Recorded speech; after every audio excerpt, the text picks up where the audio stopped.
Want to be the first joiner host?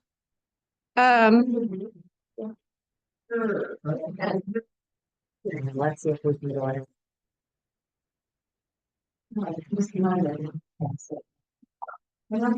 Are y'all joined? No, do you want me to? Oh. Linda Thomas is. Okay, there's going to be some people joining us that aren't in our chapter. What about meeting ID? Go to.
There we go. Can you hear me?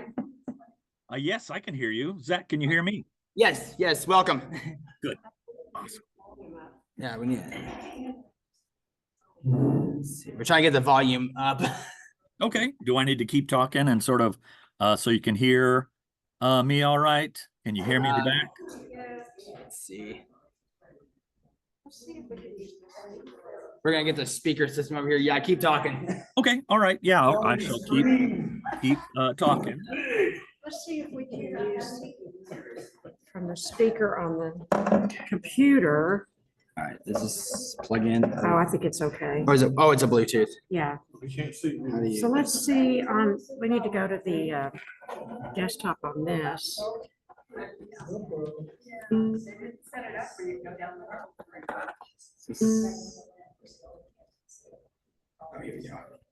Okay. I'll keep talking. Hey, Mary Beth, how are you? Hey, good. We're so glad you're here. Thank you We're for trying to- you do this. We're getting a double Sam squared. Yeah. Actually, Sam cubed. Yeah. Okay, that'll do. Last month, this month, and tomorrow. Okay. Yeah, that's right. We need to make up a symbol for that. Okay, good. I like that. We're trying to figure out how to make it so we can hear and hear. Okay. We're in There the we go. room. Is this- Hey, Here we there's go. Chuck Sexton. Holy moly. My goodness gracious. All the way from lovely Austin, where it's pretty cool today, wasn't it? It was like 83 temperature humidity index there in Austin today. I think 83 is That's what I not was fair. and I don't hear Chuck. I see Chuck's mouth moving. I'm assuming he's saying something wise, Is it power on? Yeah. quirky. Power's on. Okay, what I was saying was that it was 107 on my porch this afternoon. Okay. There you go. Celsius or Fahrenheit? Oh, let's see. Yes. Okay, good. Okay, good. Good to see you, Chuck. Same. Yeah, good.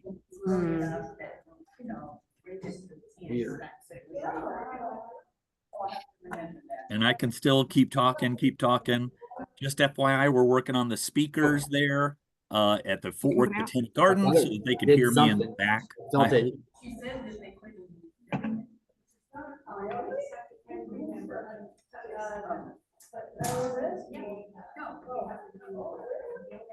She said if people want to bring, they can bring stuff, but they're not supposed to. Sam, I'm gonna just mute myself unless you want to chat about things. That's all right. Yeah, that's perfect. All righty. I'm glad you're here, Chuck. So, that, you know, and it's easy enough to get a big box of the calorie snacks. So, something, you know. We'll have to Google how to do this. How's your mouse working?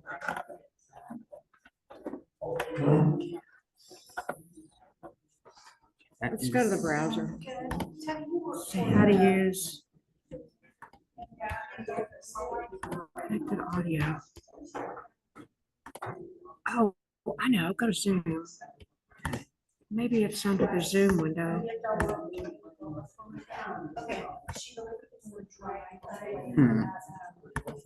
Oh, wait, here we go. Just- Yeah. There you go. All right. Can you, Okay, okay, can you hear me now? Can you hear me? Can you hear me? I'll turn it up. Test 1, 2, 3. Test 1, 2. okay, you are not coming in. Okay, I'll just Why keep is there talking. closed captioning? I shall keep talking just to make sure that the folks there at the Fort Worth Botanic Gardens that are gathered tonight. There we go. There we can go. see me. There we go. Okay, can you hear me and can you see me? Yes. All right. I like one of those big 90s flat screen plasma screens. We just connected a Bluetooth speaker Oh, good. Oh, perfect. and we think we're really cool. Yeah, it is way cool. That is way cool. You need to put it up to your ear, like on your shoulder and to your ear, like a boom box, like you're walking around with it. Very good. Yeah, there you go, Zach. Very good, buddy. Yeah. Good. You're kind All of, right. you're loud and clear. Okay, good. Excellent. And can you see me all right on the screen? Let me go ahead. Yeah.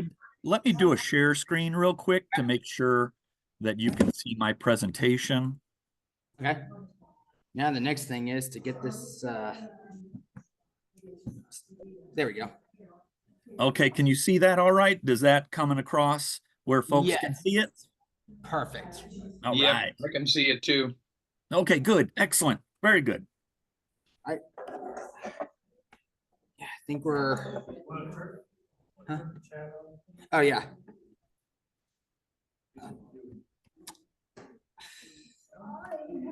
Let's see. Let's see. How do I turn off the chat again?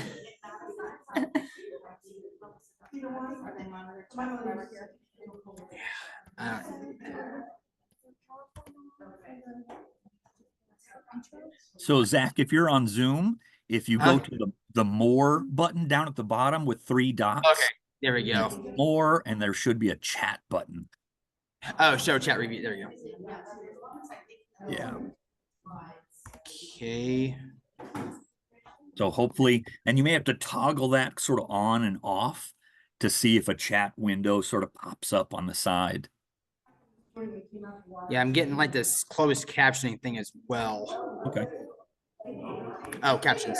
Hide caption. There we go. All right, I think, is that it? Frank, did we get it?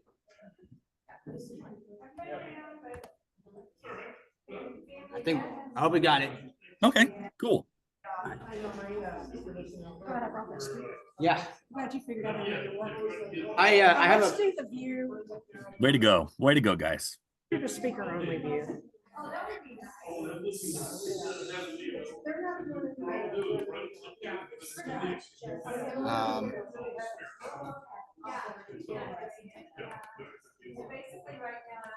Or.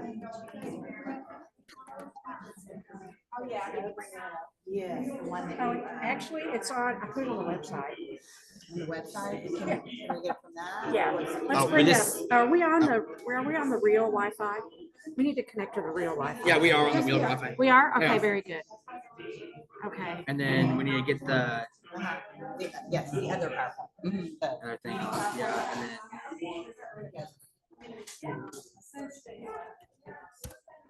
Watch this. Watch this little slick thing.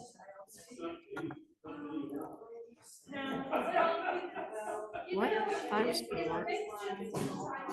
There we go. Oh, sneaky. That way I don't have to open up PowerPoint.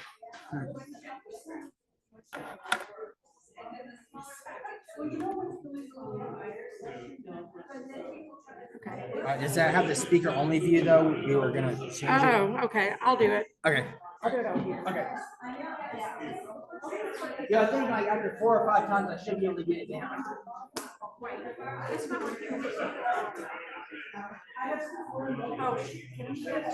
Oh, yes.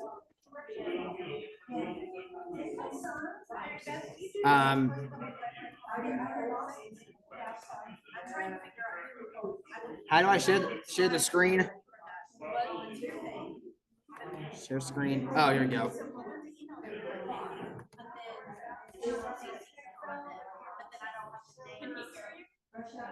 Can you hear me, Sam? I can. Okay. Yes. And Zach, do you want to make me a co-host for this?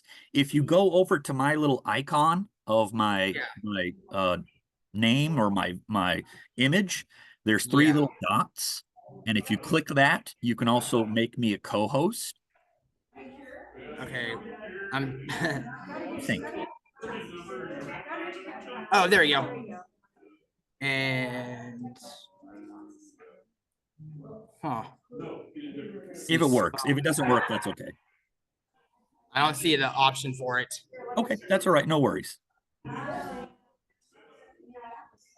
Hey Sam, can you hear me? I can hear you. It's Teddy. Hey, Teddy. Hello. Hello. Mia with Lights Out was gonna do like a little 5-minute thing before you. I haven't seen her yet though. Perfect. Okay. So you know. All right. So you want the slideshow up now? Yeah. All right. We'll just do some announcements real quick. Okay. Does that work? Mary Beth, does that work? Yeah. Let's,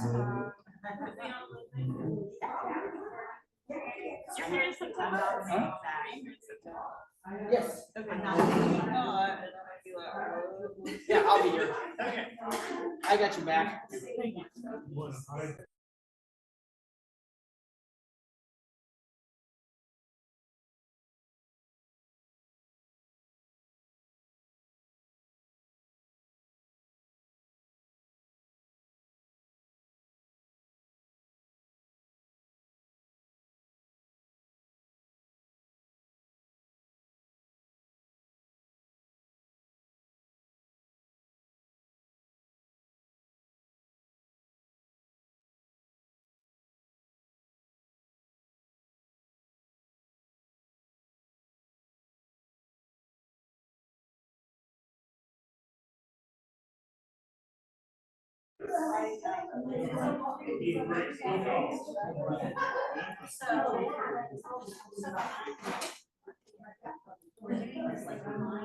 Yeah, hide profiles or let's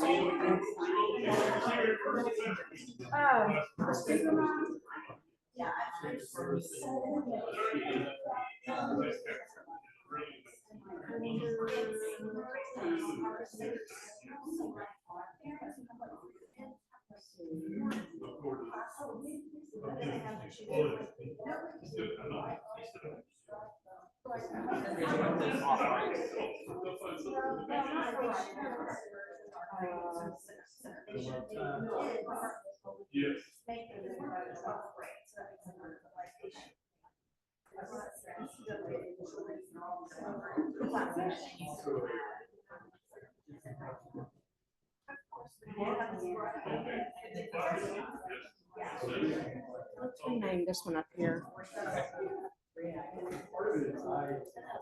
Oh, I see what's going on. Okay, this one up here.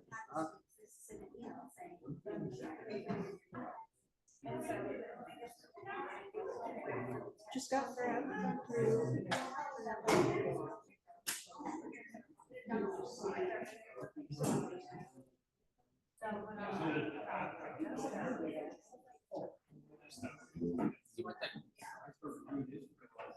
You don't want co-host stuff, right?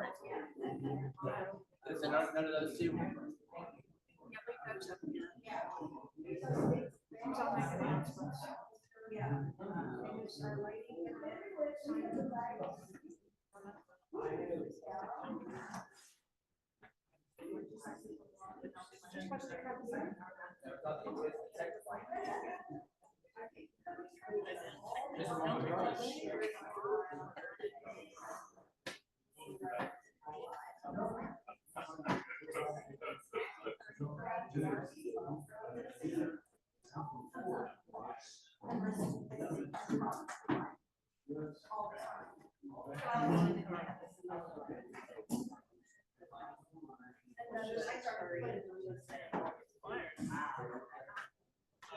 Okay, so I hope she brings them up.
Just real quick for the folks on the chat, I did mute the room because it's kind of loud and there's lots of noises coming up. Perfect.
Hello, everyone.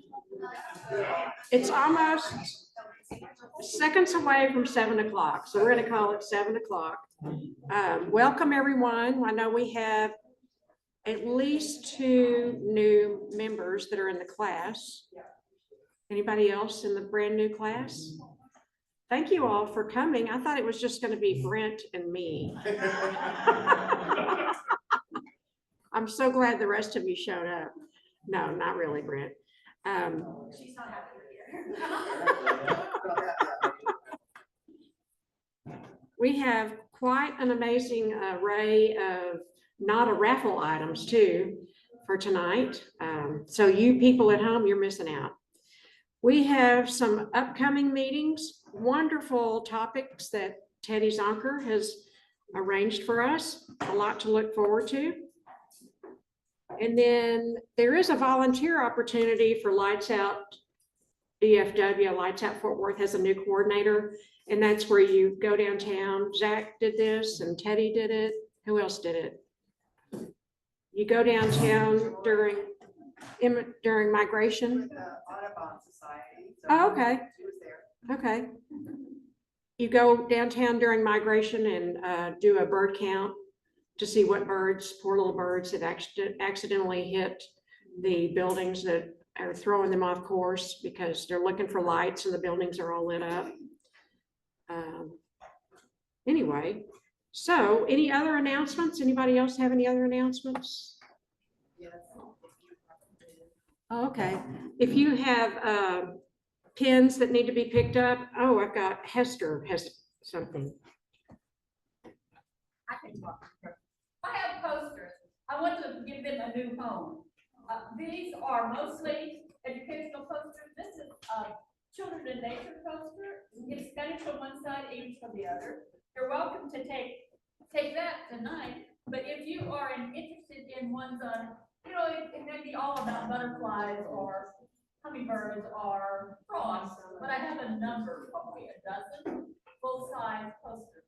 They're not laminated, but they are on heavy poster board. If you are interested, let me know and I'll bring them to the next meeting or get them to you somehow. Thank you. Okay, and Carol has pins for people to pick up if you hadn't picked up your pins. So without further ado, what is ado? Anyway, we're going to learn. First of all, I want to know why Sam was in Saudi Arabia. So,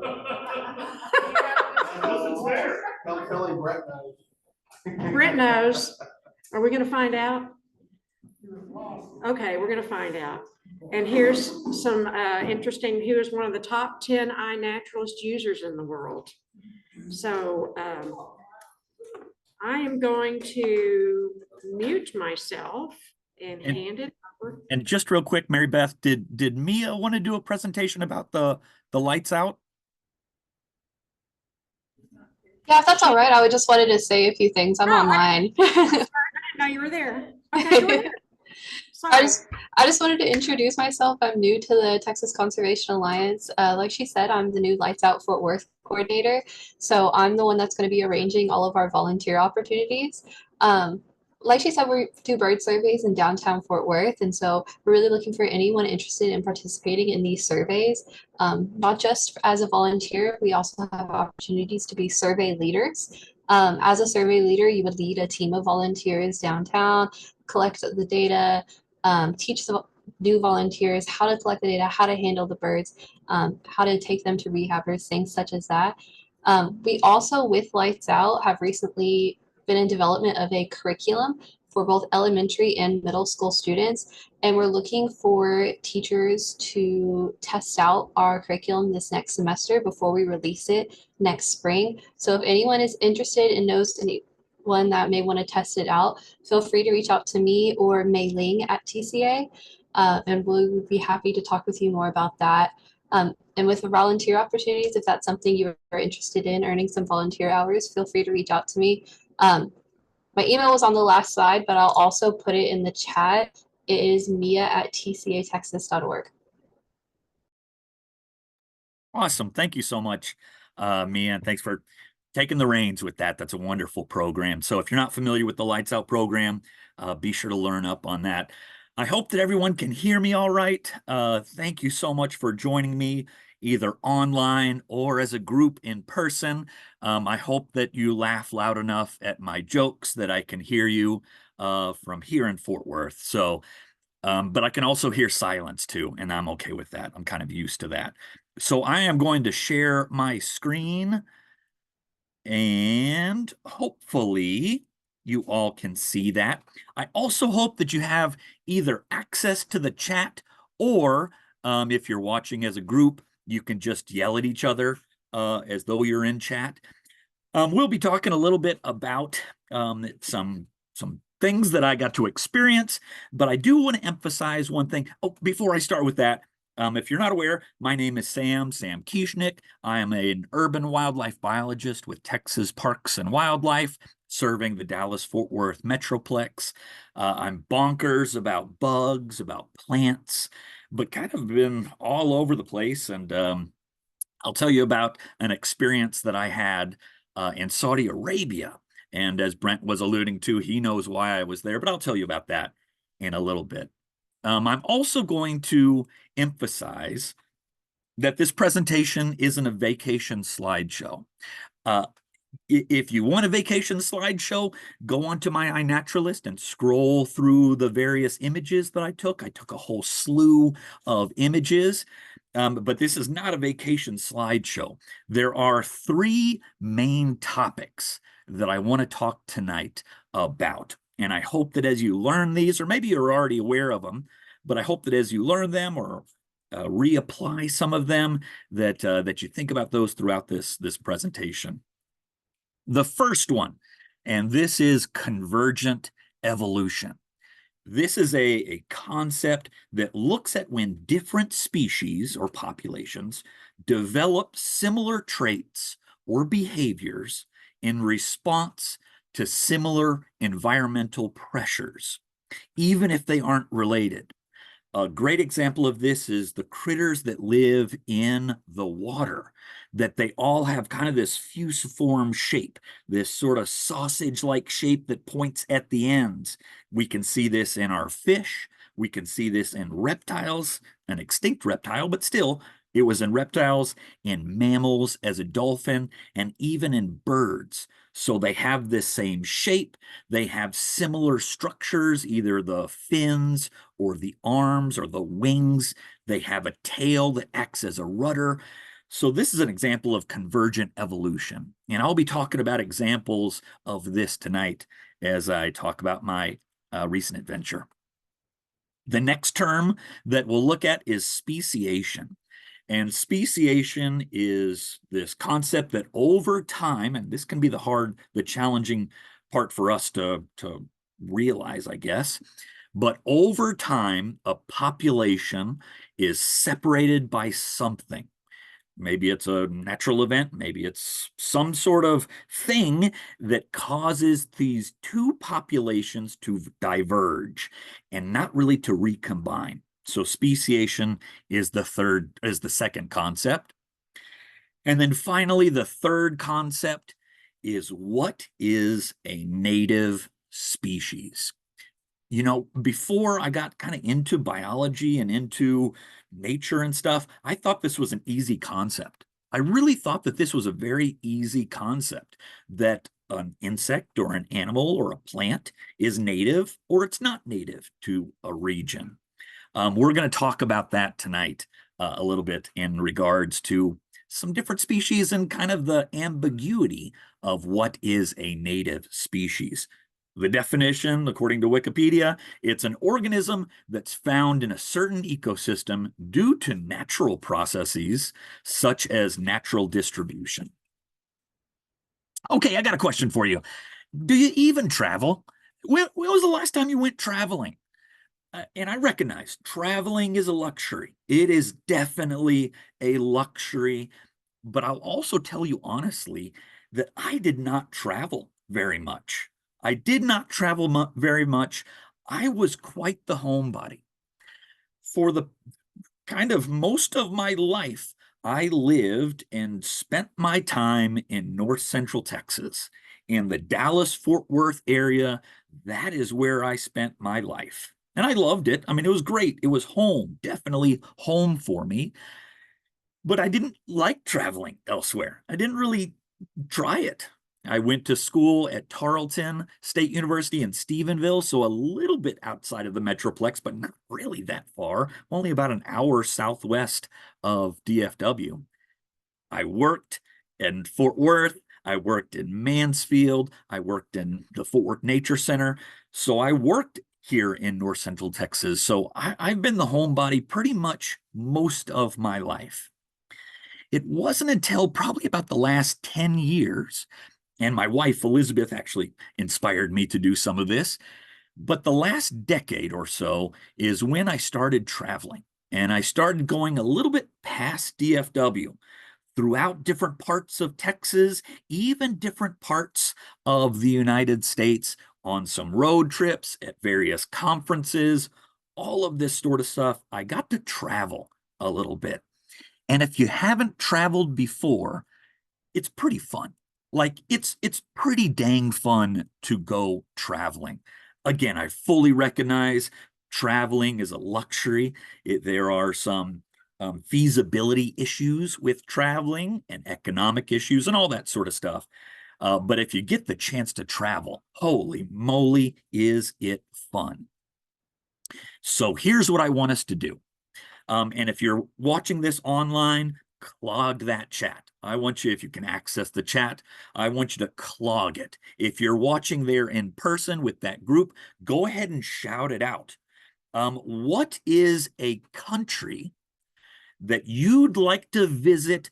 And I'm going to put a caveat here, that you'd like to visit as a naturalist, or to look at the nature. And maybe it's the same as if you're at a place that you want to know the culture or the language or whatever it may be, the anthropologic history.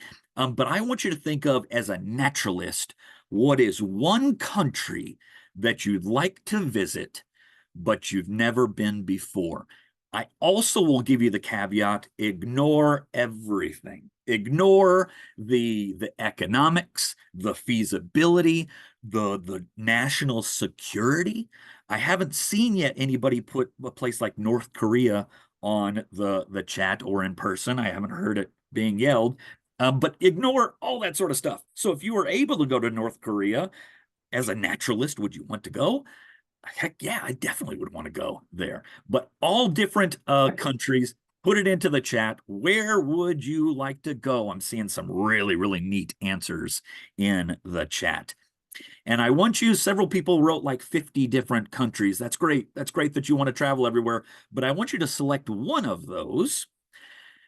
And now what I want you to do, and part of the reasons that I wanted to do this on Zoom, is I want people to go online. Obviously, you're online now, but if you have access to it, I want you to go to the website. There is a tool. It's called iNaturalist. Maybe you've heard of it before. Maybe you've used it before. And we sometimes call iNaturalist the app.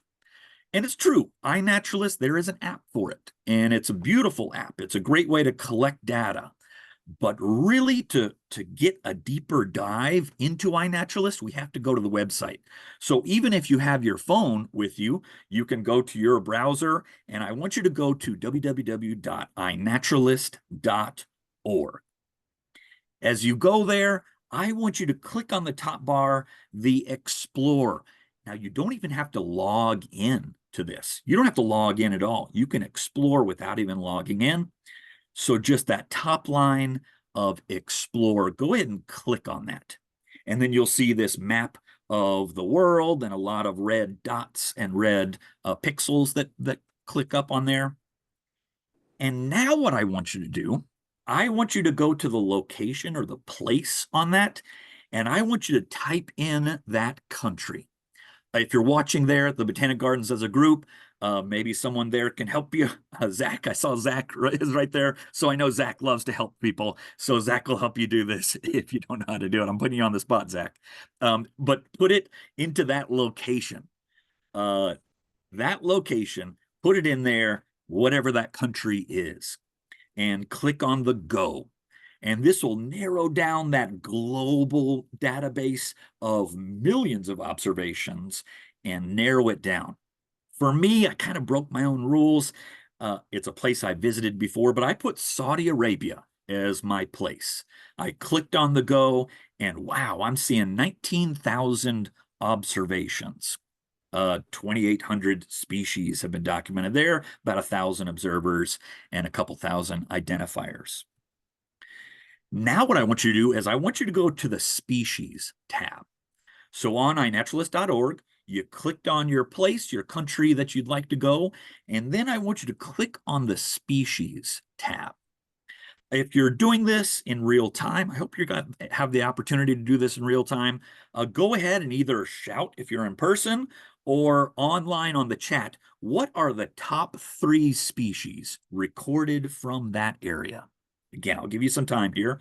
So what are the top 3 species that are recorded in the country that you would love, hopefully someday, to visit that you haven't been before?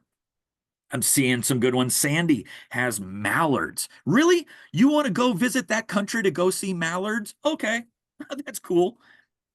There are a few other folks that are saying some western honeybee. Okay, that's a pretty common species kind of everywhere. Michelle has pigeon, wants to go to her country, her favorite country of wherever it may be, to see pigeons. Very interesting. All right.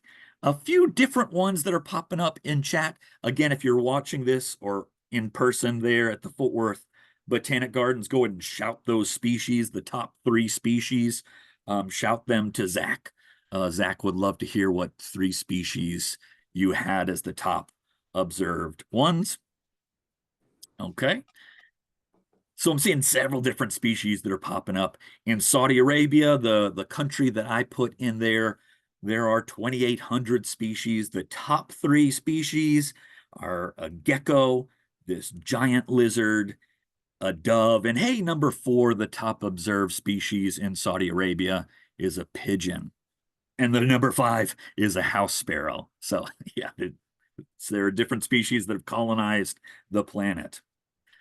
Okay, now what I want you to do, and for some folks, obviously with Saudi Arabia, I didn't have to scroll that far to see some Texas species, or not necessarily native to Texas, but stuff that I would see in Texas, like pigeons, like house sparrows. How much do you have to scroll to get to some of those Texas familiar species? Not necessarily Texas native species, but Texas familiar species.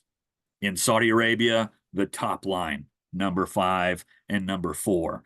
And even scrolling down a little bit more, hey, I've got some cats that pop up too. Okay. Now, I want you to go to the species, and I want us to filter by taxon or type of critter or plant or fungi or whatever. The first example that we'll look at, I want you to filter by birds. Excuse me. I want you to filter by birds. What are the top observed birds from your favorite country? I'm sorry, excuse me. I get choked up every time I think of pigeons and house sparrows. So I want you to put in the top observed birds. Maybe it's some birds that you've heard of or seen before. Maybe though that's the taxon that you'd like to see if you were to visit this country. And I'm seeing folks do it. Clog up the chat. Clog up that chat.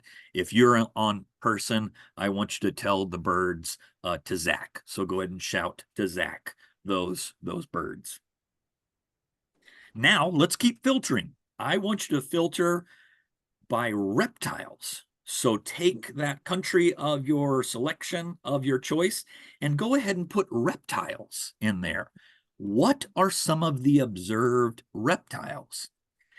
Now, I didn't see anybody that put Antarctica on their list. I don't know. I don't think that there are any reptiles in Antarctica. Maybe there are. I'm not sure if anybody has brought their pet iguana or green anole to Antarctica. I don't know how long it would last there. But put in the reptiles. What are some of the reptiles that you would see at that country of choice? If you're there in person, Zach wants to know about your top reptiles. Okay, good. I'm seeing lots of different ones there in chat. And if you're watching chat or looking at chat, maybe if you could see some of those thinking, oh, I wonder what country that was that they want to go to. Let's look at plants. Yes, plants exist too. Filter by orchids. So you can take a large group like a class or a phylum, but you can also go down to a family or to a genus or a species even. You can filter by the different taxon. So filter by orchids or orchidaceae, if you want to know the full name of it. But with iNaturalist, you can use the common name of orchids. Are there any orchids in this country of choice? For me, in Saudi Arabia, well, there's been 2 orchids that have been observed. It doesn't mean that there aren't any orchids in Saudi Arabia or that they're not that common, but they're not commonly observed. Probably pretty hard for an orchid to live in the desert, but there actually are a couple species of orchids that are found in Saudi Arabia. These 2 were found there. And you're probably also, if you're able to filter some of these, seeing some of the pictures of these orchids as you visit, or maybe dream out loud as you go to your country of choice. Wow, imagine seeing some of these orchids. Okay, the next one that I want you to filter by, and this will be the last one, don't worry. Zach doesn't like getting shouted at, so this will be the last one to shout at Zach about the insects. So go ahead on the country of choice. I want you to put in the insects, the bugs, basically. What are the most commonly observed insects from your country of choice? Zach is very curious about the insects of that you choose. So be sure to tell Zach there if you're watching in person.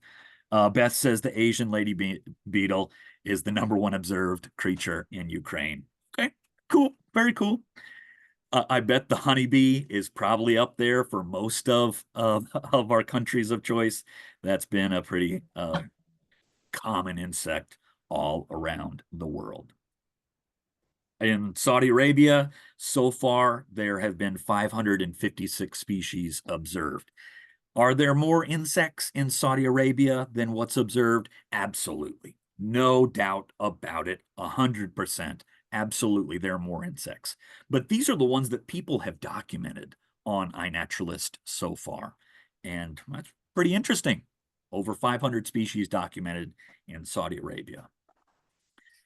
The last little task that I'll ask you to do is I want you to go to insects. So we have the insects. I want you to click on the observations. And for this, you have to go kind of back to the map. So you'll click on insects of your country. For me, it's Saudi Arabia. Then you'll go to the observers and then go to map. And you'll see the map of observations from your country of choice. In Saudi Arabia, you can see that the places where people are observing these insects, well, it's the urban places. It's where people are. iNaturalist is a tool that people use, that the general public can use as well as scientists, but the general public uses this tool. And where does the general public live? Well, they live in the cities or in towns or in metro areas. So this is where we'd go to find the insects if we were going to look for insects or to look for the people that had documented insects, the fellow naturalist. And now the last thing, this is definitely the last thing, go to the observers. So I want you on your either online or on your phone, if you have access to iNaturalist, your country of choice, I want you to click on the observers. And what these people are, this group of individuals in Saudi Arabia, just under 1,000 folks, these are people that have documented things from that country, in this case, Saudi Arabia, And my dear friends, these are the naturalists. These are the naturalists that maybe are visiting that country, but in many cases, they live in that country. Here's one example of a botanist that is from Iraq, but has made a whole slew of observations of plants in Saudi Arabia. And I actually messaged this individual and sort of asked about the flora there and some interesting places to go to and all that sort of stuff. This is exactly what I did before I went on my travel. Is I clicked on all of these things. I clicked on the species, I clicked on the birds, I clicked on the orchids, I clicked on the insects, but most importantly, I clicked on the observers. I wanted to know, who are the naturalists from this area? I found some different naturalists from Saudi Arabia and from Dubai, a place that I visited en route to Saudi Arabia. I messaged these folks, these fellow naturalists, I messaged them. And what was so beautiful about this whole process is that I found new friends. Like, I found new friends through this tool. It's why I like to call iNaturalist is Facebook for nature nerds. It is social media for the people that love to look at nature and bugs and all that sort of stuff. And a person that I interacted with, Ahmed Al-Masori, I actually got to meet up with him, and it was pretty cool. I also interacted with a group, a natural history group from that area. I sent messages to folks asking for some really interesting places to explore while I was in town, and they gave me some great suggestions. So I'm going to tell you why. Why was I in Saudi Arabia? And just real quick, I'll kind of emphasize this.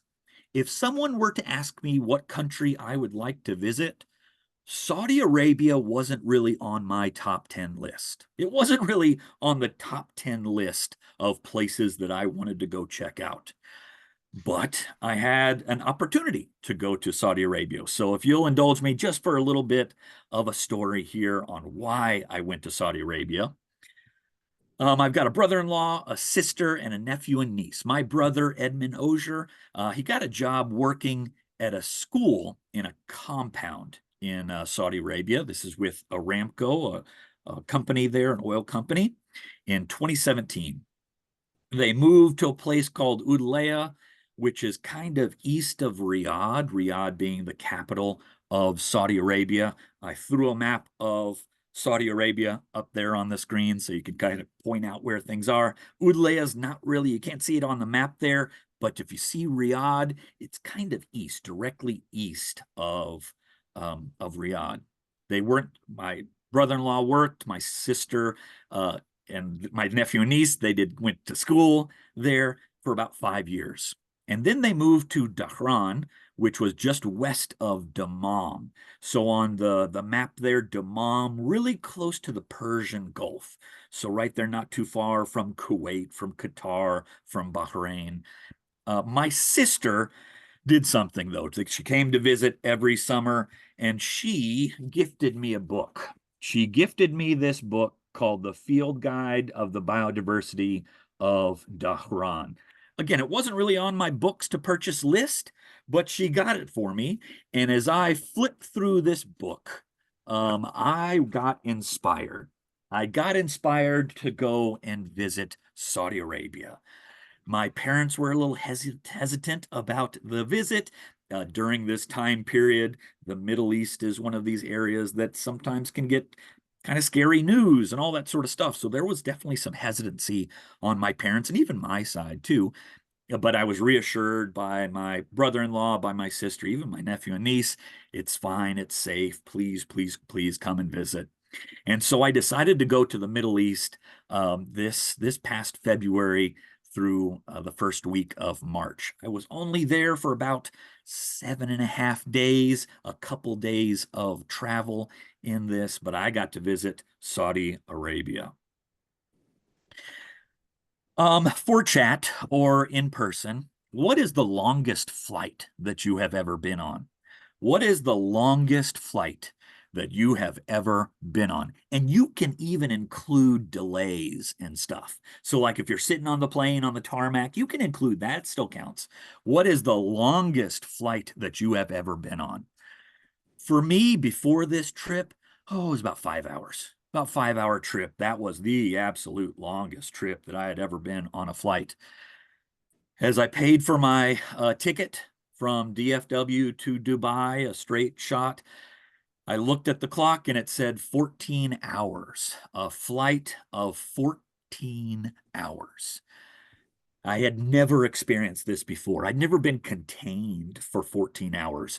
Part of me wanted to bring a little bag, a little Ziploc bag of bugs that I could look at on the flight. I don't know if they would have made it through customs or survived through customs, but I needed something to help with my containment. Well, on this flight, I was very fortunate. Again, I recognize I'm very fortunate that I got to do this trip. It was a costly ticket, no doubt about that. But on my trip there, my flight was about 25% capacity, or only about a fourth full. So the plane was essentially empty. Each individual had their own row to like lay down and just put your feet up and all that sort of stuff. Pretty amazing. It was pretty amazing. But about 3 or 4 hours in, I was looking at my watch, I was looking at the time, and I was thinking, how much longer? How can I do this? Didn't get a lot of sleep. I also flew, and again, this is the reason why I think, I'm pretty sure that the Earth is not flat. They call it a round trip. So I went on a round trip. So that's, of course, part of it. But the trip, I was looking at a map and I would just point from DFW to Dubai and it went right over the Atlantic Ocean. Instead, I went north. And as I looked out in different parts, I looked down on Greenland. I looked down on the glaciers on Greenland. Pretty dang amazing. But 14 hours, my goodness gracious. As Chuck said, are we there yet? I was asking every flight attendant, are we there yet? Are we there yet? Are we there yet? For about 12 hours of the trip. Once I got to Dubai, the first stop of my trip, I had a long layover. I intentionally did this, had a long layover of 8 hours. And that gave me enough time to leave the airport and actually meet up with Ahmed, one of the people that I met on iNaturalist. I got to meet up with him and I went to a park there in Dubai. I love going to parks. I particularly love urban parks. I love going to urban parks to see where critters retreat, where their refuge is in the urban ecosystem, but also some species that live in the urban ecosystem. Some of the non-native to that area are in these places.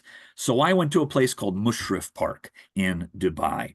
It's about 1,200 acres there, so pretty good sized park and had some pretty interesting nature.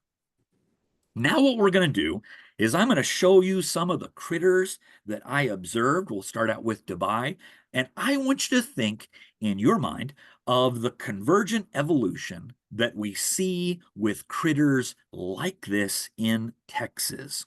So I recognize many of you are master naturalists that are watching this, and this counts as advanced training. So I don't want you to be experts in Saudi Arabia nature. I mean, if you want to do that, that's great. But I want you to think of the critters that are found elsewhere. Think of the critters that we have here, or plants.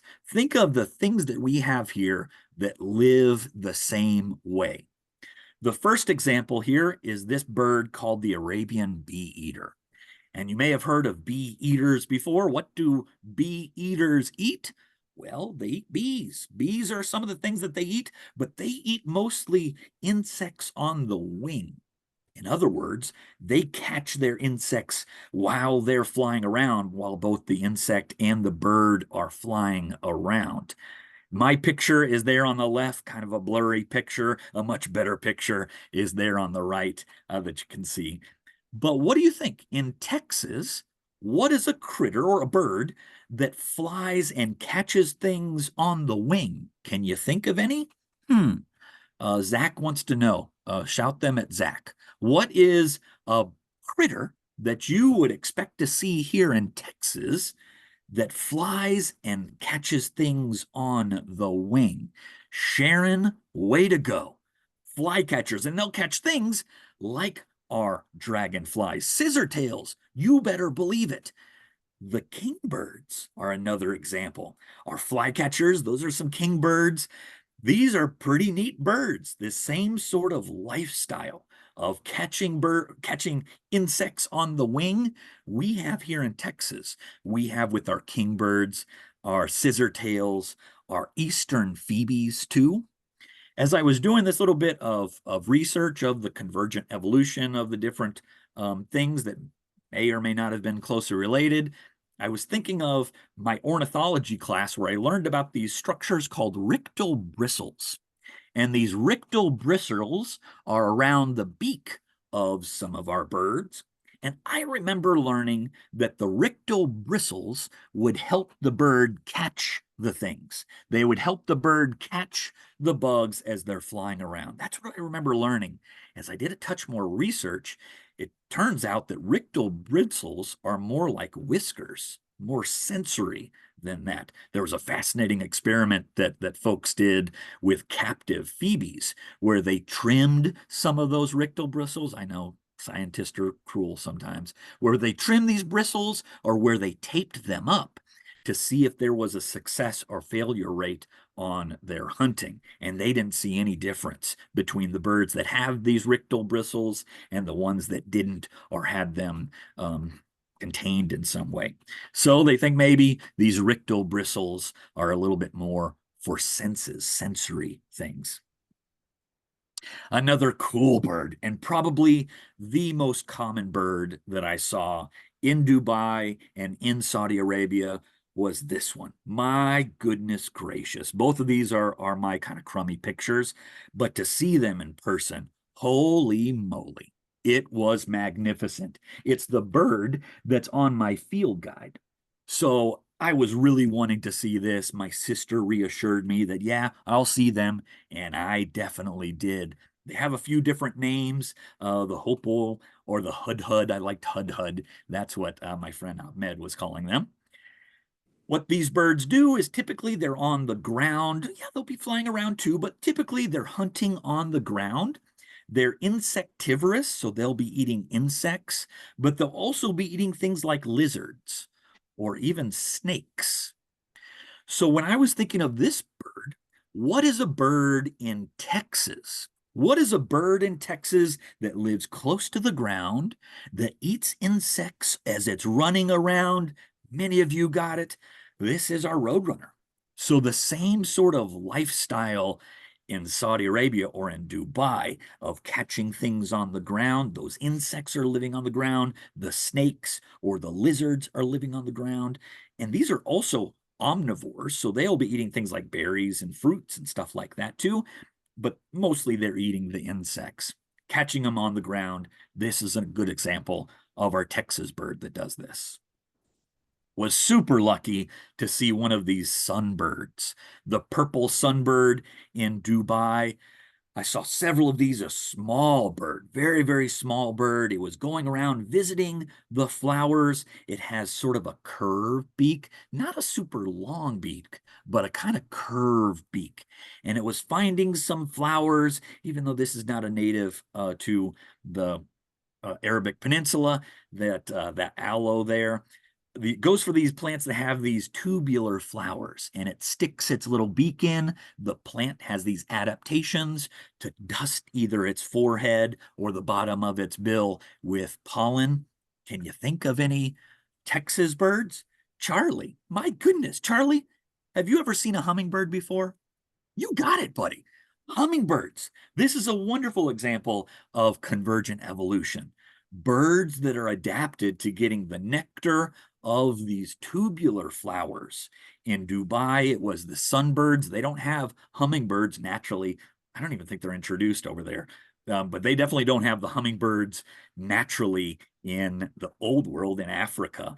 Definitely have them here in the new world in Texas too. Long beaks, tubular flowers, that pollen gets dusted. So it's a cool adaptation.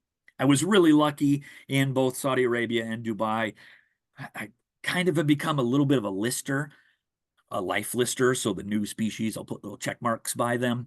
In Dubai and Saudi Arabia, I got 60 new birds for me, 60 birds that I had never seen before. One of these new birds, it's not a native to the Arabic Peninsula. This is the house crow. And I remember hearing one and going, holy moly, that's an American crow. As I looked around, I saw it, and I saw this gray aspect of it. These are, in some cases, invasive species. And some of these different researchers are looking at the mechanisms of their introduction, how they're able to survive in areas where they're not native to. Squirrels. I saw some squirrels while I was in Dubai. This is one, the palm squirrel, and I got to see it in person about urban squirrels. I saw a little family. I didn't take pictures of them, but I saw a family that was throwing some food out to these squirrels. What did the 5-striped palm squirrel do? Well, it did what our fox squirrels do on college campuses. It did what our urban squirrels do when someone is putting out food. They're coming to it. And this is probably not a good example of, true convergent evolution, but it's that same sort of lifestyle. These are urban squirrels that were utilizing the resource of handouts. Blew my mind. This part blew my freaking mind. Ants. There are a lot of ants in the world, and there are ants in the desert. There are ants in Dubai, ants in Saudi Arabia. A really neat one that I was able to find is the Sahara desert ant. And these ants are bonkers. In this study where they look at the heat shock protein synthesis, or basically allows these ants to survive, they did an internal body temperature of these ants, 122 degrees. The floor, the ground, the surface temperature was 158, where these were thriving and persisting. Crazy. Again, I don't know how hot it was where you were today. If you were to put a temperature gauge on the ground, on concrete, or in the sand, it probably didn't get up to 158 degrees. It may have been pretty hot, but these ants can persist. So what do you think? What is an ant that you would see in Texas that persist in pretty hot temperatures? That if you were to visit a mound of these, you would see them active, as maybe they're bringing back little seeds and parts of plants back to the nest. Anybody have any guesses? What do you think? Be sure to tell Zach. Yeah, harvester ants. These harvester ants in Texas, I haven't done the internal body temperature. I don't know where to stick the thermometer for these ants, but I don't know what the internal temperature of these harvester ants is. I do know that even on super hot days, these ants are out and about, and they're active. They are picking up, they are harvesting the different plants and the seeds in the areas. I also saw some plants in Dubai that were familiar faces to me. Many of them were plants that I consider, if I were to see them in Texas, I'd call it invasive. I would call it a non-native species if I see it here in Texas, but native to those certain areas. I saw native buffalo grass. And if you don't know buffalo grass, it's not really an issue in Dallas-Fort Worth, but as you go a little bit further south and a little bit further west in Texas, man, oh man, is it an issue. Kind of interesting where I saw buffalo grass, or this Cenchrus ciliaris. Cenchrus is the same genus as our sandburrs, so the same genus there, Cenchrus. But where I found this buffalo grass, I didn't see it in these monocultures that I see it in South Texas or in West Texas. I saw just individual little clumps of these things. So seeing buffalo grass in its native area, it wasn't unpleasant. It wasn't an unpleasant experience because it was kind of out there by itself where it wasn't taking over the area. I did see some milkweed there in Dubai. The one that I saw was this plant called giant milkweed. And yeah, it was a shrub. It was huge. It was a beast of a plant. It's in not the Asclepias genus, as many of our milkweeds are. That's in a different genus, Calotropis. And yes, there is a butterfly that is a specialist on this milkweed. Essentially, their monarch is the plain tiger butterfly. And a fascinating butterfly. It uses this milkweed. Its caterpillar has the same property that it can take, the same enzyme that it can break down the toxins in our milkweed that can digest that latex. But the same kind of relationship that we had, a butterfly that specializes on that milkweed. And interesting enough, this butterfly looks a little bit like a monarch because it's in the same genus. It's in the same genus, Danius, as opposed to our monarch or our queen or our soldier. Speaking of plants and bugs, here's another example of a bug that is a specialist on a plant. This plant, Kieschnick, I guess it's Kieschnick. Isn't that what people collect from different places? I'm going to get a Kieschnick here and a Kieschnick there. Maybe not. But this heliotrope, named after, I guess, the individual, there is a moth that specializes on this plant. And one of my favorite common names for an insect or for an organism probably is the crimson speckled flunky. Next time you get into a war of words with someone, if you're looking for an insult, call them a crimson speckled flunky. If they know what the bug looks like, they'll accept it as a compliment, but maybe they won't know what the moth looks like. Okay, so I had a wonderful, wonderful time in Dubai with my new friend Ahmed. We looked at a whole bunch of stuff, got a whole slew of observations, so many new species. We traveled at the speed of botany, so we didn't go over all 1,200 acres of that Mushrif Park. We just went little bits at a time and talked about plants and bugs and all that sort of stuff. I went on a short flight to Dammam, which Dammam is right there on the coast next to the Persian Gulf. And from there, my sister and nephew picked me up and drove me over to the compound in Dhahran. This is where I got to see a little bit of what stereotypical Saudi Arabia looks like. A lot of sand, a whole bunch of sand. I was looking at the desert out here. Yes, there were urban areas in the compound where I visited, where I spent most of my time. That was definitely an urban area, but I got kind of a feel, more of a feel of being out in the desert. So was there nature on this compound? This was in Dhahran. So again, not too far from Dammam, quite a bit of distance from Riyadh, but still kind of in the desert, surrounded in this compound. The people that worked at Aramco or the families that lived in this compound were there. So was there nature in this compound? Yeah, definitely there was nature. A lot of the landscape, at least the somewhat natural landscape, looked like this. And you may look at that picture and go, geez, that looks like summertime in Texas. When I went, it was actually the wet season, at the end of the wet season in Saudi Arabia. It rained 3 days while I was there, and kind of interesting. All the people that live there, they got a text that says, "Glory to God, it's raining." Kind of interesting with that too. But when I was there, it was cool, relatively cool, and the wet season. So this is what much of the habitat looked like. And if you look at that picture, you may think, oh man, what a lame trip this would be for a naturalist. Far from it. Far from it. I got to experience some really interesting nature and some interesting geology there. In the Arabic Peninsula, they have these hills that they call jebels. And jebels is basically a sand carved formation of a hill. There is some different altitude, obviously, on this hill. The ones in the compound were relatively small. As we did go a little bit outside of the compound, we got to see some of the larger jebels. The one on the side over here where my sister and niece are, that's called Judah's Thumb. So a really big jebel or a hill that was carved by the sand over millennia.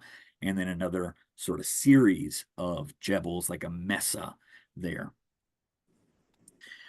So let's do a no-duh question here. What is the limiting resource in the desert?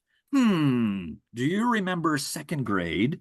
What makes a desert different from all of the other ecosystems? Go ahead, tell Zach. Zach, if you're there, I want you to yell it back at everybody.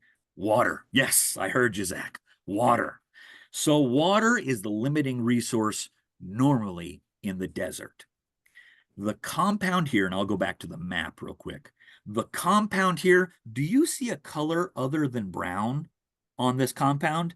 I'm seeing some, orange, but I'm seeing a lot of green there too. Well, this compound watered. And when I want to say water, they watered. They watered. I don't even know where the heck they got their water. If it was desalinized from the ocean or what. The water, it tasted horrible. Oh God, it does taste horrible. Even taking showers there, like it would leave a little film on your skin. I know, first world issues, the water doesn't taste good in the desert, but they watered a lot. Here's a close-up of an area at the compound where they planted thousands and thousands of trees and shrubs. Saudi Arabia has an initiative. The king over there of Saudi Arabia has an initiative to mitigate climate change by planting a lot of plants. And that's very noble, wonderful, noble, millions and millions of plants to put into different areas to sort of combat climate change. Well, those plants need water to establish. The plants that they were putting in at the compound, these were local, these were regional plants. They were regionally, locally there. Probably not in these numbers. And I don't know if you can see this on the picture, but if you see those black tubes, those are all irrigation lines. And they would water all the time, all of the time. As I was looking at it, kind of broke my heart a little bit because I know it is a limiting resource, but also because of that. Many creatures that are sort of struggling out in the desert, they are going towards that compound. During my short trip there, I was able to find 376 different species there on the compound. So there were a lot of critters that were found. Critters, plants, bugs, birds, fungi. I did actually find a couple fungi out there. They were there. Here's a little map that my niece did. I treasure this. I will forever treasure this. As we would go out and explore some things together, we would draw some of the different bugs and plants and birds that we would see all over the place. She drew a little map of the compound and the various critters that we saw. If you know me, you know that one of my favorite things to do is blacklighting. And actually, on this Zoom presentation is the man that inspired me to blacklight. Chuck Sexton, an idol of mine. I have a little shrine of Chuck Sexton right over there that I bless every night, or I hope that it blesses me every night. So Chuck introduced me to blacklighting. And I dreamt, oh my gosh, wouldn't that be cool to go into Saudi Arabia and blacklight in Saudi Arabia? Well, I did it. I brought my little black lights and I went and blacklighted there in the compound. Kind of unfortunate. It was too cold. It was too cold to blacklight. When I was there, most nights it was about 55, 60 degrees and it was windy. So pretty rough conditions to blacklight there. But I still got to see some interesting moths and some interesting critters. The top two are ones that you may be familiar with the look of them. These two, the striped hawk moth in the genus Hyles, and this one over here, one of the bird-dropping moths in the genus Acontia. Well, both of these genera, both of these genuses are here in Texas, here in north central Texas, but it's different species that we have. there were scorpions that we found over there. We had a black light, and we used the black light to find some of these scorpions, and we did find some out there in the desert. Just as a little side note, if you get the opportunity to travel, a challenge that I give you is to bring your black lights. Bring your black lights. If you're curious, I have a little QR code that will bring you to my journal post on iNaturalist of the equipment that I use. I don't bring my heavy, hardcore duty black light stuff when I go traveling, as I didn't do here in Saudi Arabia. I had my little portable battery pack, a little tiny portable battery pack. I had a couple of these little small $10 black lights. I brought a white sheet with me and some clothespins. That's all I needed. And then I was able to do some black lighting at the compound. So glad I did it. Even though the conditions weren't great, I was still glad I did it. So I know Brent is there in the audience. So I got to talk about the dragonflies. I got to talk about some of the dragonflies that I saw in Saudi Arabia. The desert, you wouldn't think that there would be dragonflies, but in the compound where they're overwatering and where water builds up, where they have these little collection areas of water, yes, we saw dragonflies. We caught dragonflies there in Saudi Arabia. Only, 9 that I saw, but they were pretty much all new, except this one. This is a dragonfly that you may be familiar with. This is called the wandering glider. I'm not totally sure why it's called the wandering glider. This thing wanders around the planet. It is found all over the place. On iNaturalist, you can see the distribution of observations of this. Almost every continent it is found except Antarctica. That's where you find this dragonfly. Pretty tremendous, the global distribution of a dragonfly found in Texas and found in Saudi Arabia. As Chuck is mentioning, yeah, they migrate too. They move around. The monarchs get all of the credit for being the migratory insect. There's a lot of insects that migrate around. Maybe not to the distance of our monarchs, but they still migrate through these various ecoregions at different times of year. Way cool to see this. We have our loggerhead shrike in Texas. Maybe you've seen a loggerhead shrike before. Anybody know the other common name for the loggerhead shrike? Does anybody know that? The other common name for the loggerhead shrike? Carson, way to go, Carson, way to go. Butcher bird, absolutely, the butcher bird. If you're not familiar, I know Zach was yelling it in the room, I know. If you're not familiar, this bird takes its catch and pierces it onto a thorn and basically creates a shish kebab. It lets it bake in the sun or use that thorn to help it break it apart.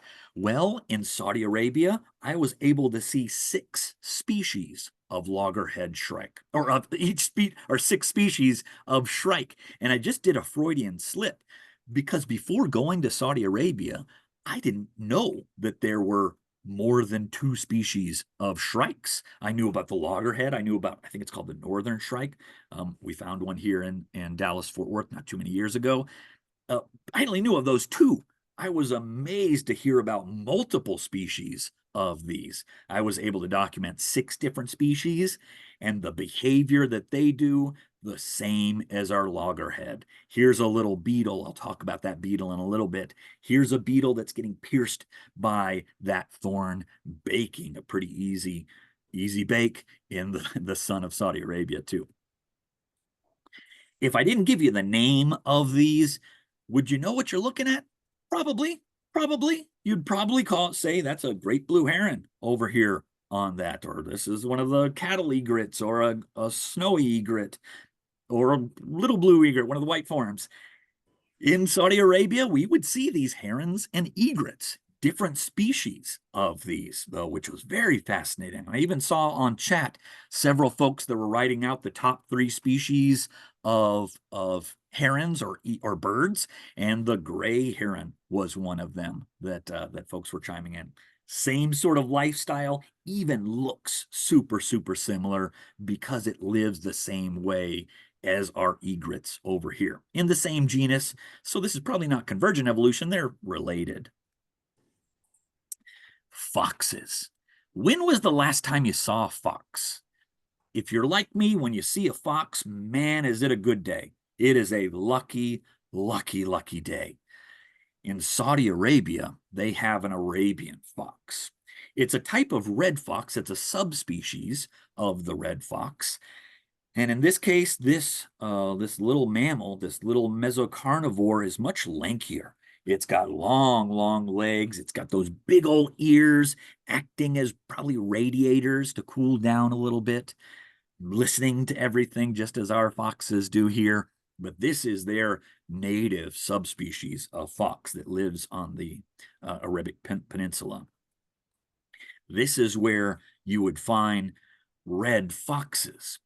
And I always remembered foxes being an introduced species or being a non-native species to North America. Well, as I read a little bit more, it turns out that red foxes are indeed endemic to North America as well as other places around the world. Yeah, they've been definitely introduced in Australia, but around the world, in Asia, in Europe, and even in Africa, it's native. It's a native, different subspecies perhaps, but the red fox is native.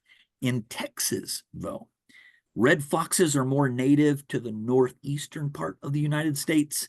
In Texas, an interesting little quote that I found out from this paper, the entire red fox population of Central Texas probably descended from around 40 foxes released between 1890 and 1895 near Waco. So a smaller population that has diversified and explored and expanded throughout much of Texas. If you've seen a red fox before, tell Zach or chime in the chat that you've seen a red fox before. I've seen them here in Texas. I've seen them in the Northeast as well, and I was lucky to see them in Saudi Arabia. They're specific subspecies. Geckos are found in Saudi Arabia. Probably my favorite find, well, one of my favorite finds was this little gecko on the left or on the side here, however you're looking at it. This is the yellow fan-fingered gecko. So on the compound, yeah, they definitely had geckos. Geckos were thriving on this ecosystem of lights. As people would have lights on, there would be geckos that would crawl around the compound, crawl around the houses, around the walls. Maybe as you've experienced close to your house or wherever you are, these geckos crawling all around those lights, grabbing the bugs around them. So they've adapted in many cases to our urban ecosystem. But the geckos, I think I saw 5 or 6 different species of geckos in Saudi Arabia, all kind of living like the geckos, the Mediterranean geckos that we have as a non-native species here. This was a weird one. This was another highlight of my trip. Have you ever heard of an amphisbaenian before? With reptiles, we have snakes, we have lizards, we have turtles, and we have this weird group, this weird group, the amphisbaenians. These legless, typically legless, some of them will have reduced front legs. They're called the worm lizards. And this was one that I was lucky to see out in the desert, in the compound here. It was dead. I was kind of surprised to see it dead. At first, when I saw it, I thought, oh, somebody's tail fell off, like an opossum tail, as though there were opossums there. That's what I was thinking. But as I looked a little bit closer, I said, holy moly, what the heck is this? And honestly, I did not know. I thought it was a snake, perhaps, and it looks a lot like a snake. But this is a legless lizard, essentially a worm lizard.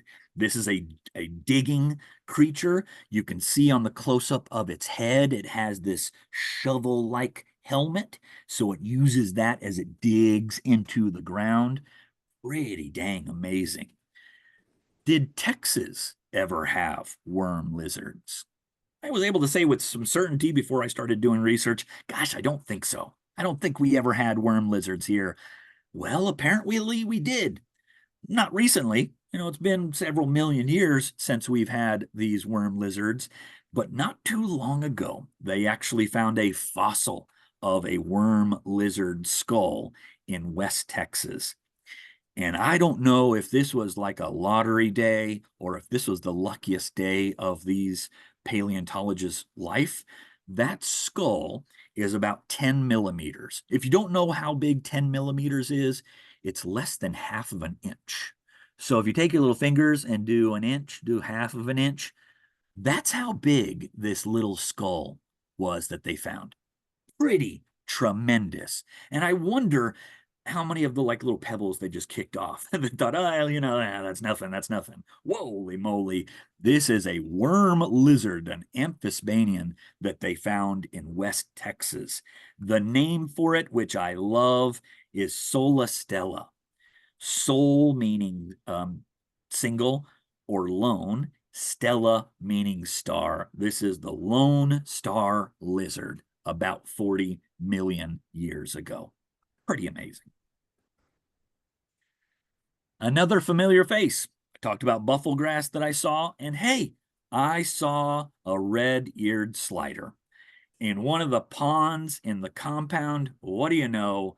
I found one of the Ninja Turtles. This is one of the Ninja Turtles. I found it there. A local native to Texas, and I saw it in Saudi Arabia. Bonkers. If any of y'all were able to go to the reptile appreciation workshop, Rachel Richter, many of y'all know Rachel, my coworker, a fellow urban wildlife biologist here in DFW, she talked about the red-eared slider. And the red-eared slider is one of the most invasive turtle species, maybe invasive species in the world, because we bring it to where we go. We bring it to different places. In this case, I'm sure somebody brought it as a pet, or however they brought it, it was brought to Saudi Arabia. And I saw several red-eared sliders in the ponds of Saudi Arabia. Let's talk about bugs. Some of the really cool bugs that I saw. This was probably the most common insect that I saw on the compound in the desert. It's called the pitted beetle. This is a group, the family is Tenebrionidae and Coleoptera in the beetle order. The family, they're darkling beetles. And in the desert, where it's typically very dry, one of the things that they will do is they'll do a handstand and basically stick their butt straight up, and it gathers the fog or the dew. And it will drip those either through tubes or through the bumps on their elytra, on the bumps of the exoskeleton. They will direct the water into their little mouths. Really, really amazing. So many that we saw here in Saudi Arabia. The pitted beetle, so common. Do we have them here in Texas? Yeah, we definitely have darkling beetles here in Texas. Out in West Texas, in the deserts of the West Texas, out in the Trans-Pecos, some of these darkling beetles will do the same sort of behavior. They will stick their rear end up and the water will just flow to their mouths from the fog or from the dew. This is the furcated darkling beetle. We have one here in north central Texas too. Do you know the name of the darkling beetle? Well, we have a lot, but do you know the black and white darkling beetle that we have here in Texas, here in north central Texas? Anybody know it? It's this one, the Texas ironclad beetle. Have you ever seen one before? On chat, if you've seen one, type it in there. In person, tell Zach if you have seen one of these before. The ironclad beetle, the Texas ironclad beetle. Sandy says, yes, you have. Brad has never seen one. Keep an eye out. Keep an eye out. They are here. Kate has seen a live one in person, not just in the zoo, but in person. You have seen these. Troy, you better believe you've seen these. I know you've seen these guys. This Texas ironclad beetle, really tremendous. But not only are they beautiful, just tremendously beautiful, they are tough. They are tough. When I was doing my entomology class at Tarleton, we had to make an insect collection. I actually had to hammer in a nail to this to pin a specimen of these. And there's some interesting biology or physiology behind this. This is a close relative. This one's actually found, actually not too far from where you are, Larry, in California. This is the diabolical ironclad beetle, very closely related to our Texas ironclad beetle. But when they did cross sections of this, they found these sutures of this ironclad beetle, and that allowed it to withstand such pressure that on this study, they actually drove over it twice with a Toyota Camry. Quite sure why they chose that vehicle, but maybe that was just what was available. These beetles can survive being driven over twice by a Toyota Camry, probably a 2014 model. Pretty tremendous. It comes from the sutures that connect their elytra, that are able, kind of like the sutures in our brain, that are able to withstand some pressure too. Do you see what I see? This is a desert mantis. Do you see it? Do you see it? Zach, do you see it? I wonder, where is that mantis? Well, to let you know, it's the color of the sand. It's the color of the sand, so it's kind of a light tan color. Does that help? Maybe, maybe not. Here is a close-up of it. Here's my picture of it. This is an awesome one. And my goodness, when my niece Adrian actually found this, I was flabbergasted. Because this was what I was looking at. And she said, there it is, and pointed it out. An amazing adaptation that this little critter, that this little praying mantis has to living on the sand. It looks exactly like the sand. This is a wingless mantis. Both the males and the females, I think, in this genus are wingless. So they're living solely on the sand and on the ground. Well, in Texas and in Dallas-Fort Worth, we have ground mantids too. We have this ground mantis that lives much like the one in Saudi Arabia, maybe not the extreme temperatures of Saudi Arabia, but still pretty dang hot. This ground mantis found in Dallas-Fort Worth, in Central Texas and North Central Texas too. We've got them here. Another plant that I saw in the desert that was a familiar face. A familiar face. I saw it right out in the desert, Bermuda grass. I saw Bermuda grass out in the desert. But the Bermuda grass, this was outside of the compound. The Bermuda grass wasn't forming the turf of the golf green. It was just out there in the desert. It looked not too great. It looked kind of like this, more of a clump rather than the total the total turf of this plant. But I saw Bermuda grass. Where is Bermuda grass native to? Well, to the Middle East. This is where it's supposed to be. And it was interesting to see this plant in its native ecosystem there. The most common shrub that we saw there and on the compound and around Saudi Arabia, as we went a little bit outside the compound on a few days, is this one. Zygo is the common name for it. It's got some Arabic names too, but Zygophyllum quatarensis. So Qatar is a country not too far away from this where it's found. So this is a common shrub. It is a succulent shrub, super common on the compound too. It is eaten and grazed upon by another endemic critter to Saudi Arabia, the camel. As we went around, as we looked at these, I was amazed. They're in this family Zygophyllaceae. We have a few examples of that here in Texas, a few examples of Zygophyllaceae. We've got the tribulus, the one that's not native, the goat's head. We also have Calstromia, another one that looks kind of, I don't know, deserty. Zygophyllaceae was a big family in Saudi Arabia. This was the subshrub that we found there. This was a weird one. This was a weird one, much like, actually, here's the question for you. Name a plant that has a seed or a fruit that sticks to your socks, a fruit that sticks to your shoes, a fruit that sticks to you as you walk around to various places. Anybody can think of those? Let me know. What do you think? What is a plant that sticks to you as you walk around? Got some hedge parsleys, some goat heads, sock bane is another one. The sock destroyer is another fun one for Torulus arvensis. Some of these, maybe sand burr is coming to your mind too. When was the last time you stepped on some sand burr without shoes on? Ooh, it's memorable. It is memorable. And when you try to pick out sand burr, gosh, does it hurt. Well, this is an interesting plant in Saudi Arabia called sadan. It's in its own little family up there of plants, Murata procumbens.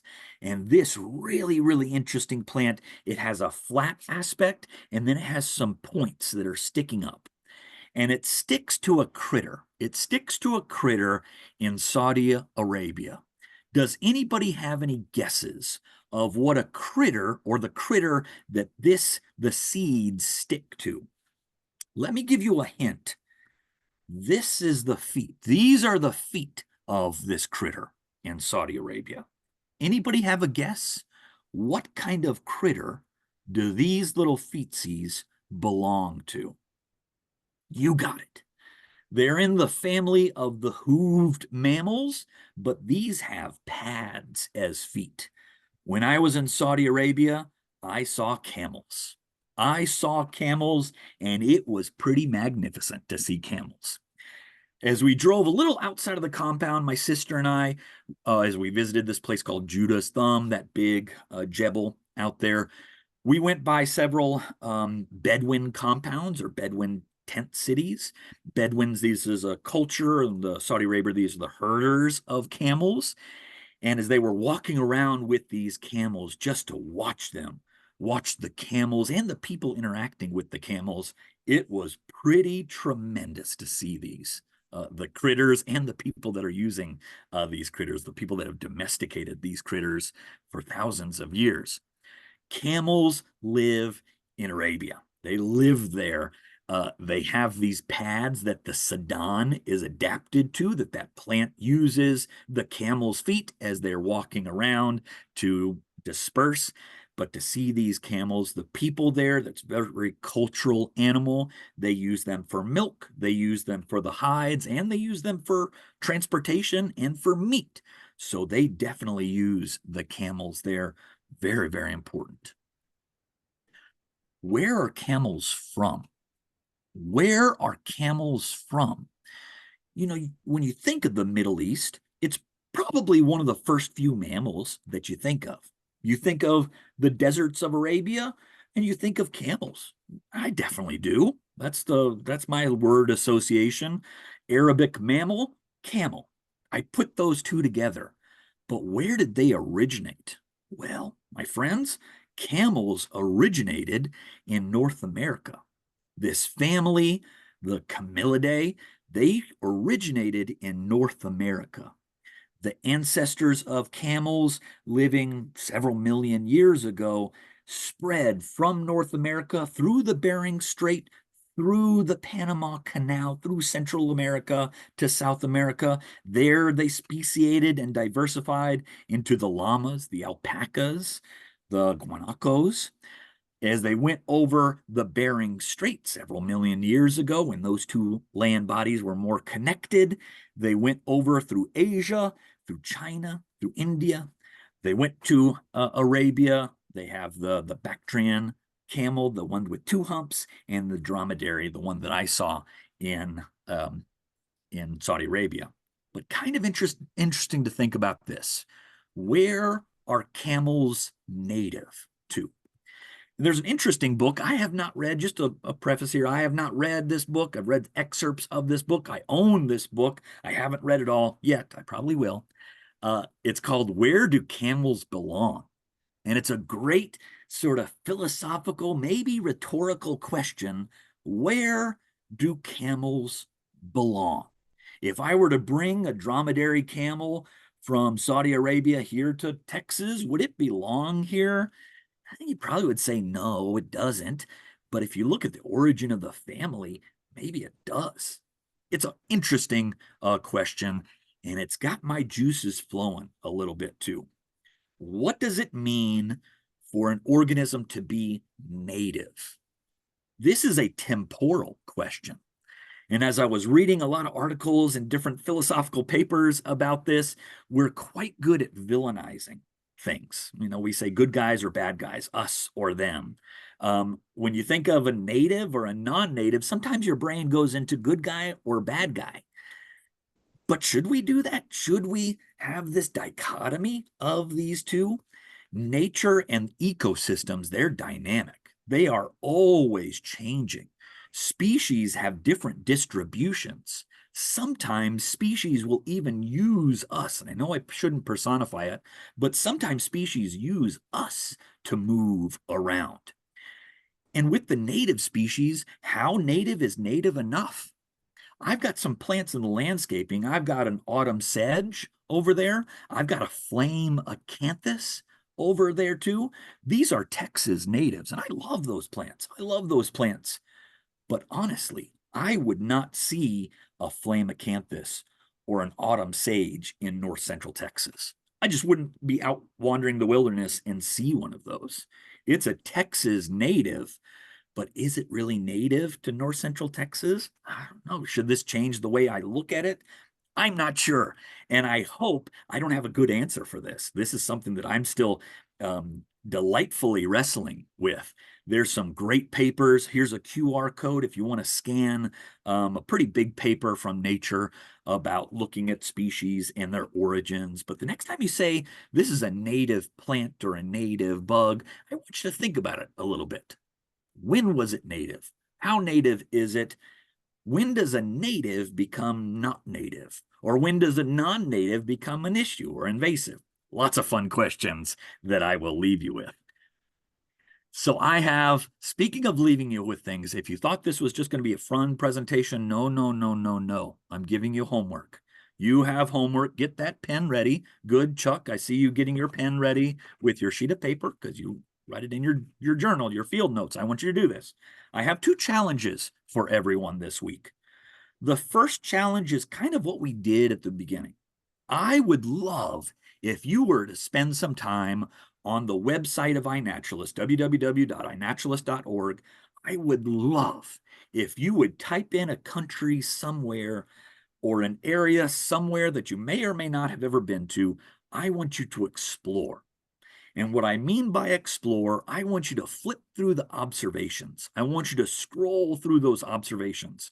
I want you to filter for bugs. I want you to filter for the beetles of that country. I want you to explore those areas. I also want you to go to the observers. My dear friends, those are the fellow naturalists around the world, even in the midst of some pretty chaotic stuff going on. Beth said one of the countries she'd like to visit is the Ukraine. There are groups of naturalists in the Ukraine that are actively making observations right now. Those are the naturalists that are out there making observations, and what a cool opportunity that we have here in Texas or wherever you may be to explore online and see what fellow naturalists are observing around the world. I have so much fun doing this. It's one of my favorite things to do. The second challenge that I'll give you, how much biodiversity can you find in your own area? So at the same time that I'm asking you to explore around the world, you know, finding all those sort of things around the world. And as I made the second challenge, it just reminded me of something. It's kind of sad that when I talk to kids, they'll know more about the rainforest than they know about north central Texas or the Blackland Prairie. So I'm kind of, this is kind of weird of me to say this. I want you to explore around the world, but I also want you to realize our tremendous biodiversity. that we live with, that we share this planet with, that we share our local ecoregions with. If you find something cool, if you find something interesting, if you dig a little bit on that interesting thing, please tag me. It'll make me very, very happy with the ampersand Sam Biology on iNaturalist if you're able to do it. I'll leave you with a couple quotes. The first one from a legendary E.O. Wilson, a myrmecologist, but he's the guy that championed the idea, the concept of biodiversity. He has this quote. He says, "I will argue that every scrap of biological diversity is priceless, to be learned and cherished, and never to be surrendered without a struggle." The second quote is from David Attenborough, legendary naturalist, TV personality, just a wonderful individual. He says, "It seems to me that the natural world is the greatest source of excitement, the greatest source of visual beauty, the greatest source of intellectual interest. It is the greatest source of so much in life that makes life worth living." Beautiful quote. Love that. With that, I would love to address, hopefully I didn't go, 8:30, it went a little bit long, apologies. I'd love to address any questions if you may have some, either there in person or on chat. If you're nervous or scared to say it in real life, you can send me an email. It's my name, super long email address, sam.kieschnick@tpwd.texas.gov. I'm super active on iNaturalist. Sam Biology is my username. You can document something, tag me there, and I will look at it with a smile. Beth, I do see a question from Beth. "I noticed a golf course on your aerial. Is Bermuda grass used as primary turf grass in places that have turf?" Beth, a beautiful question. And sorry for doing this. Sorry if that makes people dizzy. I'm gonna go back to my map. Hold on, there it is. So the golf course here, sort of towards the northeast part of the map there. Just to let you know, I was not allowed on the golf course. So that's a part that they actually have that fenced off from even visitors like myself that want to go look at critters. So I don't know, to be totally honest with you, I don't know if it is a Bermuda grass that they're using, if it's a zoysia, or if it's something else. I would predict that it is a Bermuda grass. That's sort of the standard MO for golf courses. And famous golf courses use Bermuda grass. So I would predict that it's Bermuda grass that they use, probably a cultivar and well watered, to say the least. Those sprinklers were going on all the time. With that, anybody else have any other questions? Adrian, oh my gosh, Adrian, so good to see you. Did you have a target species list before your trip? Was there anything you didn't find that you were hoping to see? Adrian, what a great question. And when I had decided to go to Saudi Arabia, and I don't know if you can see the creases on this book. Oh, it actually looks pretty good there. This is a well-loved book. This is a well-loved book now.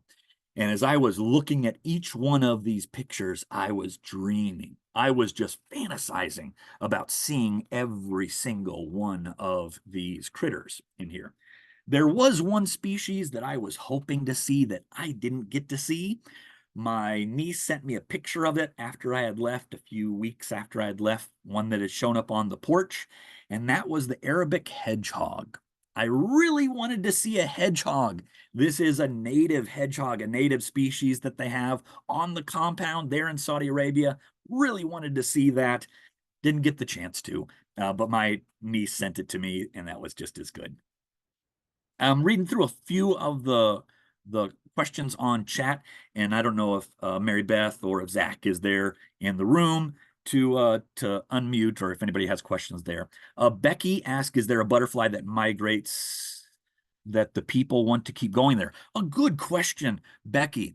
I don't know too much about the use of pesticides in Saudi Arabia. I know in the urban ecosystem, it may be a little bit different, especially like on a golf course or something like that. So I don't know if they have the same sort of struggles with their native plant species as with some of our loss of habitat here. So it's a good question, Becky, and I gotta be honest, I'm gonna say with a lot of courage, I don't know if there are species that are struggling there. I would predict that there are, and if there is a butterfly that migrates or sort of that champion critter. In some cases, I can mention Saudi Arabia had a lot of antelopes in the past, or at least some antelopes in the past. There aren't that many left in Saudi Arabia. There was some hunting culture there. Oh, one of the critters that I didn't mention and I should have mentioned, I did get to see one snake. I got to see one snake, a viper, when I was there, a little tiny viper there. And I was really lucky to see it in Dubai with Ahmed. And he was telling me a little bit about the culture of snakes there in Dubai and Saudi Arabia, how that is not a loved critter. They are not fond of snakes and dogs. They actually really don't like both of those, dogs and snakes. So there are some species that are probably threatened because of that being extirpated from the areas.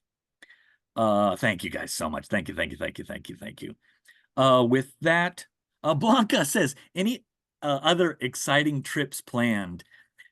So, well, my wife and I are going to go on a road trip to Colorado at the end of September. Excited about that. I'm really excited about the Master Naturalist Conference coming up in October. I hope that some folks are able to go to that Master Naturalist Conference there in New Braunfels, San Marcos, I think. No, New Braunfels, somewhere there. I'm excited about that one. Far off trips, well, I am learning Espanol, which is Spanish for Spanish, and I'm learning some of that. So hopefully I'll go to Puerto Rico. My wife and I are maybe going to go to Puerto Rico one of these days. And then a place I'd love to go, my father-in-law has been whispering about it, the Galapagos. Oh my gosh, I recognize travel is a luxury. It is a luxury, and we'll see if I'm able to do some of those trips, but man, would that be fun. Jim asked, how much wandering were you allowed to do in Saudi, or are your movements limited as a foreigner? A beautiful question, Jim. Thank you for asking that. So I did have to get a travel visa approved. I didn't have to get one approved through Dubai. I was there in a window that I was able to leave the airport and come back without that travel visa to Dubai. But to Saudi Arabia, yes.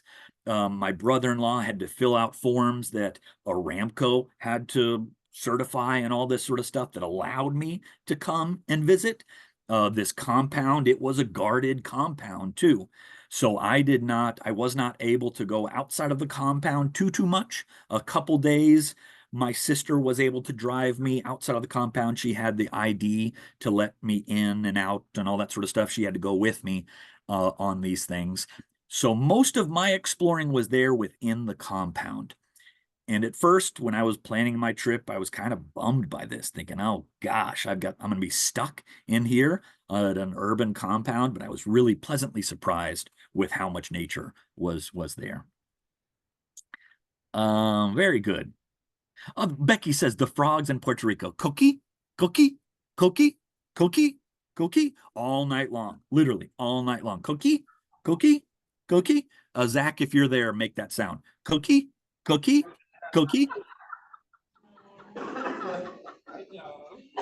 Okay. Were there any questions from the group there at the Botanic Gardens? I did have one. Okay. So worm lizard, is it similar in autonomy like the glass lizard, or how does that work? A great question. I'm sorry if I'm flying through this. Okay, so the worm lizard here, it is different than the glass lizards that we have. The glass lizards are true legless lizards. So they're in a different group, a different clade or evolutionary tree or branch, I should say, as the amphisbaenas. I've got to honestly say, this was my very first amphisbaena that I've ever seen before. So I don't really know what separates these amphisbaenas from the legless lizards. Just to be honest with you, I don't know what separates those two lineages. But there's something that separates those two reptiles away, that they're different. But the lifestyle, and Zach, way to go. The lifestyle is that same convergent evolution, that the leglessness, the loss of legs, the loss of limbs allows these organisms to live as they do. So I don't think any relation to the legless lizards other than reptiles. And Zach, just real quick, were people yelling at you tonight? Yes. Yes, I'm following him. Mission accomplished. Brent's mad at me. Anybody else have any other questions? Excellent. Well, I'll go back. I will stop sharing my screen. With that, thank you all so much for joining me this evening. Really enjoyed the comments on the chat, imagining people saying things to Zach there in the classroom or at the Botanic Gardens as well. I don't know, are there any last minute announcements? If you're a new class member with the Cross Timbers Master Naturalist, I'll see you tomorrow night there at the Fort Worth Botanic Gardens. The meal starts at 5:30, I believe. The meal is at 5:30, yes. The meal starts at 5:30, so if you're in the new class, 5:30 for the meal. And we will ask people to sit in the first 2 or 3 rows within arm reach of you. Is that right? Perfect. For group hugs at the end. And Yes, that's for group group hugs.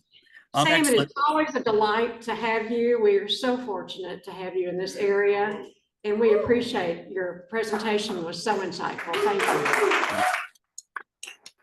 Beautiful. Thank you guys so much. And I look forward to seeing many of you in the near future. Thank you so much. Good night. Good night, everybody. Can't wait.